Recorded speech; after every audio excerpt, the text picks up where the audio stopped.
In a quiet corner of the world, where comfort mattered more than courage, lived a hobbit named Bilbo Baggins. He lived in a cozy hobbit hole, nestled under a hill with a perfectly round green door. Bilbo loved his peaceful life, filled with good food, a warm fireplace, and the familiar sights of his beautiful garden. He enjoyed his routine, his 6 meals a day, and blowing smoke rings from his long wooden pipe. For Bilbo, an adventure was something nasty and disturbing that made you late for dinner. He wanted nothing to do with them. His life was perfectly predictable, and that's just how he liked it. But one quiet morning, an unexpected knock on his door was about to change everything.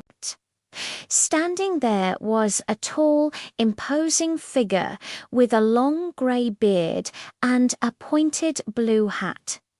It was Gandalf the Wizard, and he wasn't alone. Soon after, 13 boisterous dwarfs, one after another, tumbled into Bilbo's tidy hobbit hole, making a mess and singing loud songs about lost treasure and a fearsome dragon. But they were led by the proud and determined Thorin Oakenshield.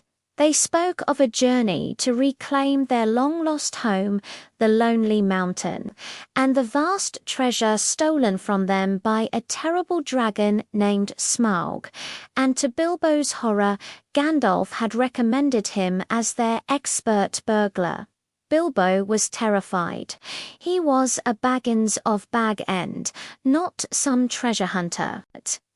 But the next morning, something strange happened. The thought of mountains and ancient maps sparked a tiny, tookish part of him, the adventurous side of his family he usually ignored. Though filled with fear, Bilbo did something he never thought he would do. He grabbed his coat, forgot his handkerchief, and ran out of his comfortable hobbit hole to join the dwarves. He stepped outside his door and into an adventure he never could have imagined. His journey across Middle-earth had begun, taking him far away from the green hills of the Shire. The road was not easy. It was filled with danger that tested Bilbo's courage at every turn.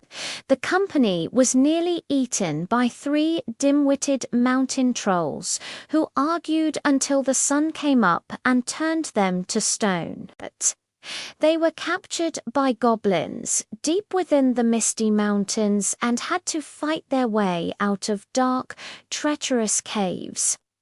Through it all, the small hobbit, who had never held a sword before, found a strength he didn't know he possessed. He was no longer just Bilbo Baggins, the hobbit who loved his armchair. He was becoming something more.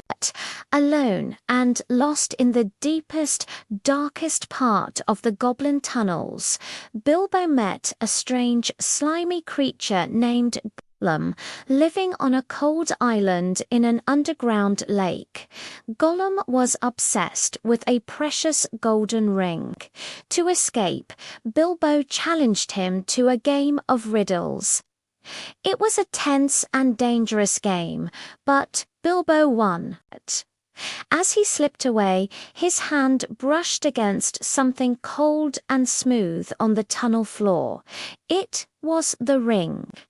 He put it in his pocket, not knowing that this small, simple-looking ring held a powerful, dark secret and would change the fate of the entire world. The journey continued through the shadowy, spider-infested forest of Mirkwood. Here, Bilbo's bravery truly shone. When the dwarves were captured by giant spiders and hung in sticky webs, it was Bilbo who, using his wits and the magic of his new ring, rescued them. He faced the spiders alone, proving to himself and to the dwarves that he was far more than just a grocer. They also encountered the wood delves, a proud and wary people, and once again, Bilbo's cleverness helped them escape from the Elven King's halls and continue on their way to the Lonely Mountain. At last, they reached their destination. Under the shadow of the mountain, Bilbo faced his most terrifying challenge yet. He crept into the dragon's lair alone and came face to face with Smaug, the magnificent, the mighty dragon guarding the stolen treasure. Surrounded by mountains of gold and jewels, the great red golden dragon lay sleeping, smoke curling from his nostrils. Bilbo's heart pounded in his chest, but he managed to speak with the dragon and discover a weak spot in his diamond-hard scales. Smaug, enraged, flew out to destroy the nearby town of Lake Town. Smaug's attack on Lake Town had unforeseen consequences. With the dragon gone, greed for the treasure consumed many hearts. The men of the lake, the elves of Mirkwood, and the dwarves all laid claim to the gold. Thorin, his heart hardened by dragon sickness, refused to share. Just as they were about to fight, an army of goblins and wargs arrived, and the three groups were forced to unite against a common enemy. The great battle of 5 armies raged at the foot of the mountain, a terrible conflict deciding the fate of all.